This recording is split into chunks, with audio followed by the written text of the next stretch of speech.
While the international community continues to argue about how to approach the civil war in Syria, some countries have taken unilateral action. Russia is the latest to get involved, joining France and the U.S. as countries that have bombed the war-torn nation. The land of St. Paul is now one of the most dangerous locations on the planet. Pope Francis has spoken frequently about the ongoing tragedy.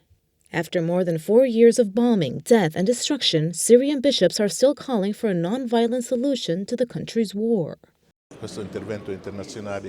These international interventions, instead of favoring peace, they disgracefully encourage more war, division, death, and everything else. There are many interests, above all, economic and strategic. For that reason, countries like China or Russia enter the war, and also other Western powers.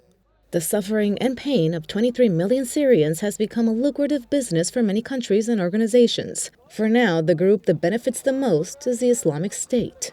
Even though these bishops called for dialogue to solve the war, they are aware that negotiating with a group like the Islamic State is impossible. For that very reason, they called on the international community to find and cut off the sources of funding of these extremists. You cannot dialogue with ISIS, but you can with those who protect them.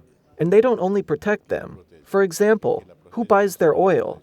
This is very dangerous. Further, who is buying the artistic and archaeological treasures?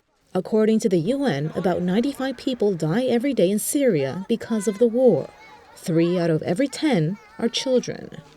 Bishops taking part in the synod are also calling for international forces to take action.